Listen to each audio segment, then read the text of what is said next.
वाले, ये कैसा न्याय है? हमारे साथ इतना अन्याय क्यों? हमारे राज्य का राजा इतना कठोर क्यों है? इस तरह राजा गरीब लोगों का शोषण करके उससे सारा माल हड़प लेता था।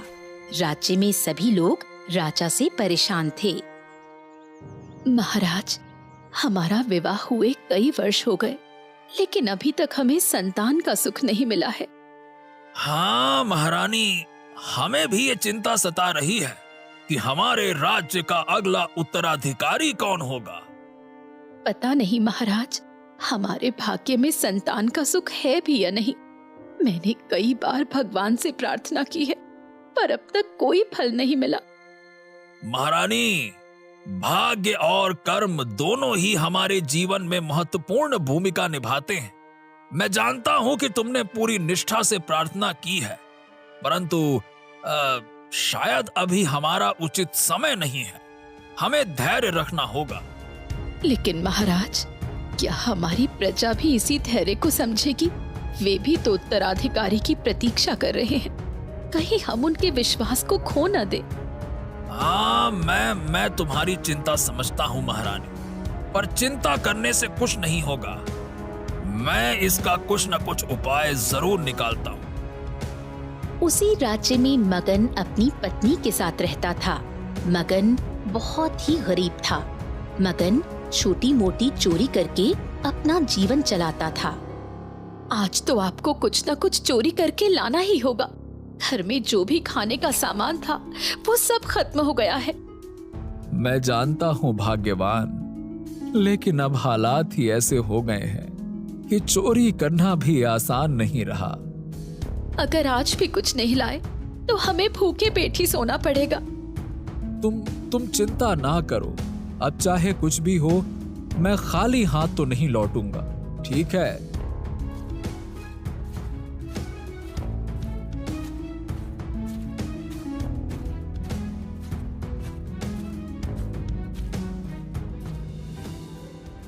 महाराज, आप इतने चिंतित क्यों हैं? हाँ, क्या बताऊं गुप्तचर, मेरे राज्य का भविष्य मुझे अंधकार में दिखाई दे रहा है। महारानी और मैं वर्षों से संतान के सुख की प्रतीक्षा कर रहे हैं, पर अब तक हमें कोई संतान नहीं मिली। मुझे चिंता है कि मेरे बाद इस राज्य का उत्तराधिकारी कौन होगा।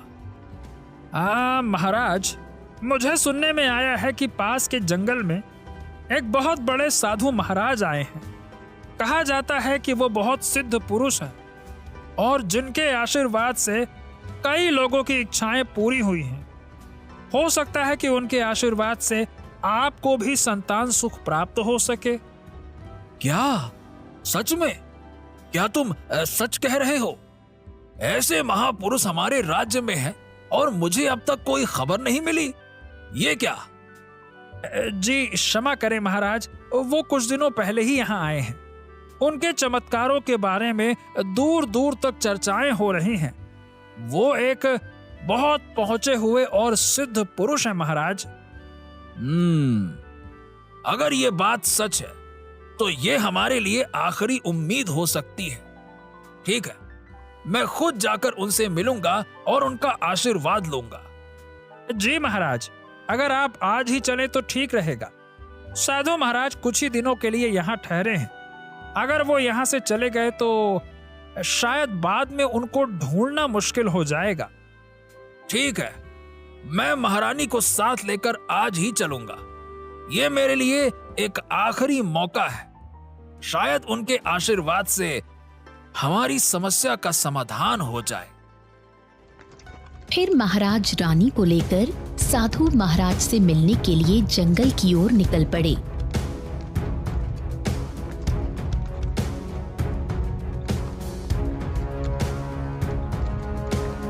कुछ देर बाद उन्हें वो साधु महाराज मिल जाते हैं। प्रणाम गुरुदेव, हम आपके दर्शन के लिए आए हैं। कृपया हमें आशीर्वाद दीजिए। कहो राजन, यहाँ क्यों आना हुआ? गुरुदेव, हम बहुत समय से संतान सुख की प्रतीक्षा कर रहे हैं, परंतु अब तक हमें कोई संतान प्राप्त नहीं हुई है। इस कारण हमारा मन व्यथित रहता है और राज्य का भविष्य भी अनिश्चित है। हम आपसे आशीर्वाद मांगने आए हैं ताकि हमें संतान सुख प्राप्त हो और हमारे राज्य का उत्तराधिकारी सुनिश्चित हो सके। गुरुदेव, हमने बहुत प्रयत्न किए, पर अब हमारी सारी आशा आप पर ही टिकी है। कृपया हमें संतान प्राप्ति का आशीर्वाद दें। मैं तुम्हारा दुख समझ सकता हूँ। संतान का सुख मिलना सिर्फ तुम्हारे लिए नहीं बल्कि राज्य के लिए भी महत्वपूर्ण है। लेकिन याद रखो, संतान का होना केवल भाग्य का नहीं, कर्म का भी परिणाम है। गुरुदेव, आपके आशीर्वाद से ही हमारी चिंता दूर हो सकती है। ठीक है। आने वाली वैशाख की पूर्णिमा को तुम्हारी ये आशा पूर्ण हो जाएगी। गुरुदेव, आपका बहुत बहुत बहुत धन्यवाद। फिर राजा और रानी अपने महल की ओर रवाना हो जाते हैं।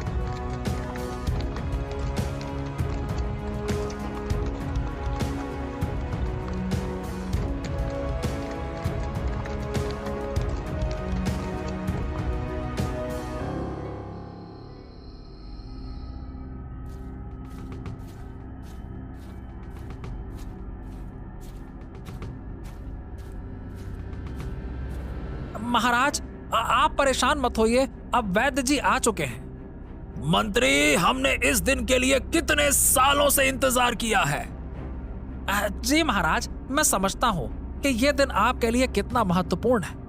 तभी वैद्य जी कमरे से बाहर आते हैं।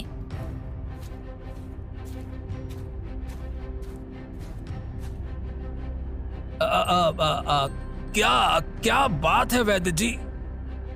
महाराज, बहुत ही आश्चर्य की बात है। अब मैं आपको कैसे बताऊं, मुझे समझ नहीं आ रहा। अरे वैद्य जी, जल्दी से बताओ क्या बात है। अब मुझसे रहा नहीं जा रहा है, जल्दी बताइए क्या बात है। मैं माफी चाहता हूं महाराज। रानी ने एक पत्थर की कन्या को जन्म दिया है। ये बड़ा ही आश्चर्य की बात है। क्या कहा आपने? एक पत्थर की कन्या? अरे वैद्य जी, क्या आप हंसी ठिठोली कर रहे हैं? ये कोई असाधारण घटना नहीं है। मैं भी अपने जीवन में पहली बार ऐसा देख रहा हूं।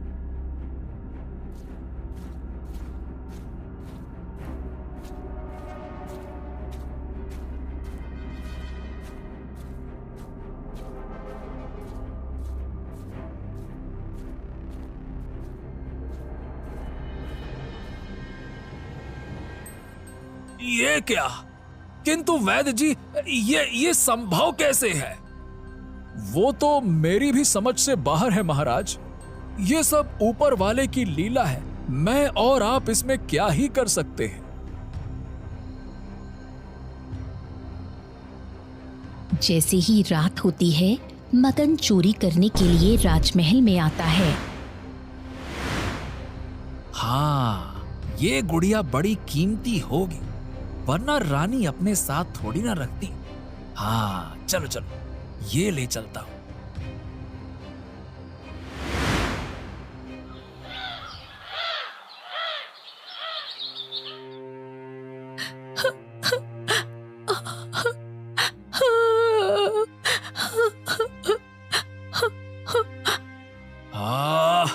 महारानी, आप दुखी मत होइए, शांत हो जाइए, शांत। सुनिए महाराज, आप हर घर में सैनिक भेजिए हमारी गुड़िया को ढूंढने के लिए। मेरी गुड़िया कहाँ होगी? महारानी, कृपया आप शांत हो जाइए। हम आपकी गुड़िया को हर हाल में ढूंढेंगे, आप बस धैर्य रखिए। महाराज, मेरी गुड़िया बहुत खास है। वो एक पत्थर की कन्या है, लेकिन मेरे लिए वो मेरी संतान है। मुझे उसकी चिंता हो रही है। तभी वहां पर मंत्री आता है। महाराज, महाराज, महाराज, प्रजा विद्रोह कर रही है। वो कह रही है कि इस बार कर कोई नहीं दे पाएगा। इस बार बारिश होने के कारण सारी फसल नष्ट हो गई है। ओहो, तो इसमें मैं क्या करूं? सीधी बात है, मुझे किसी भी हाल में कर चाहिए, मतलब चाहिए। और महाराज, वो पर वर मैं कुछ नहीं सुनना चाहता। मंत्री जी, साफ कान खोल के मेरी बात सुनिए। मुझे कर चाहिए, हर हाल में। जरूरत पड़े तो सिपाहियों की मदद लो, लेकिन कर इकट्ठा करो, यही नियम है। ठीक है महाराज, जैसा आप चाहें वैसा ही होगा।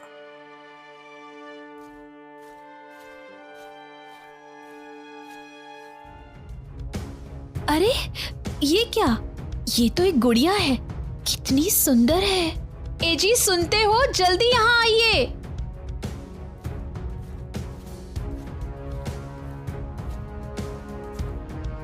क्या हुआ भाग्यवान, क्या हुआ?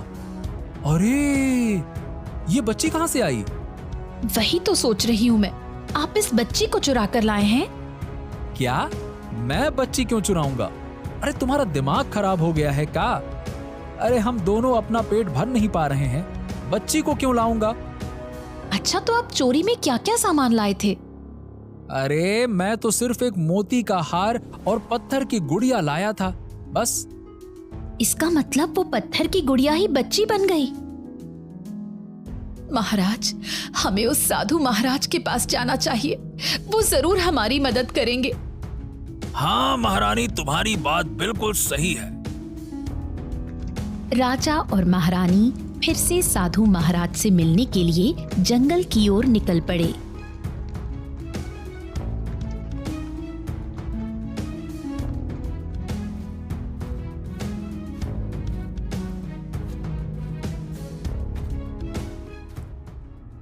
अरे राजन, आप यहाँ? क्या हुआ?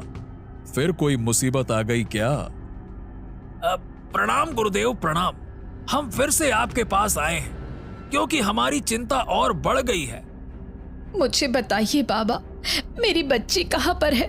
मुझे बताइए। देखो बेटी, तुम्हारी बेटी स्वस्थ है।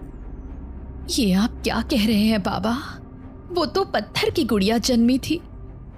देखो पुत्री, ये लड़की बहुत ही पवित्र है। किसी भी अपवित्र स्थान पर इसमें प्राण नहीं रहेंगे। तो क्या साधु महाराज, हमारा राज्य अपवित्र है क्या? देखो राजन, तुम्हारे राज्य में बहुत सारे लोगों की बद्दुआ फैली हुई है, इसीलिए वो स्थान उसके लायक बिल्कुल नहीं है। बल्कि उस चोर के घर में। क्या? उस चोर के घर में क्या महाराज, बताइए।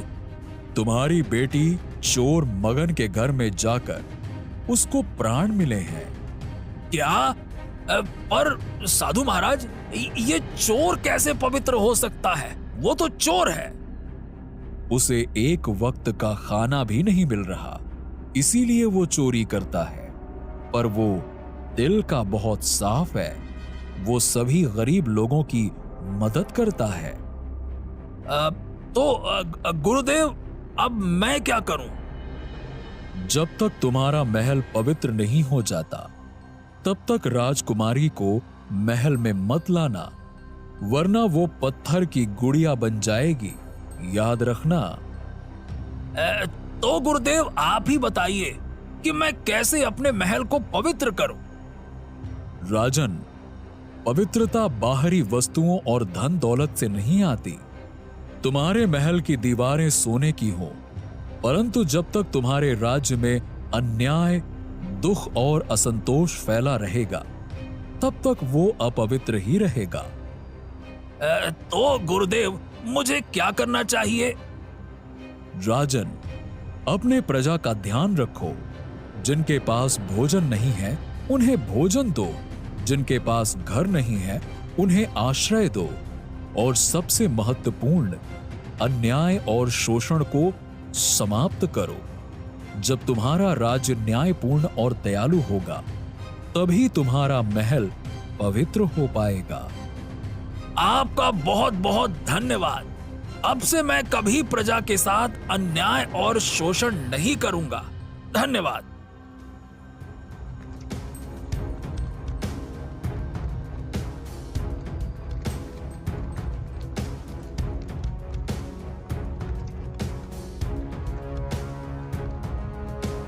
मंत्री जी, अब से हमारे राज्य में कोई भी व्यक्ति दुखी या भूखा नहीं रहना चाहिए।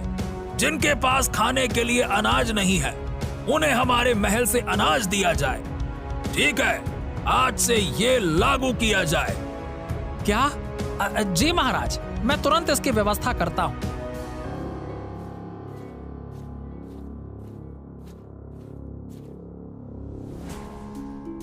अगले दिन से ही महाराज प्रजा का ध्यान रखना शुरू कर देते हैं। इस तरह राजा ने थोड़े ही दिनों में उसका महल पवित्र बना दिया। हाँ महारानी, मुझे लगता है कि अब हमारा महल पवित्र हो चुका है। हाँ महाराज,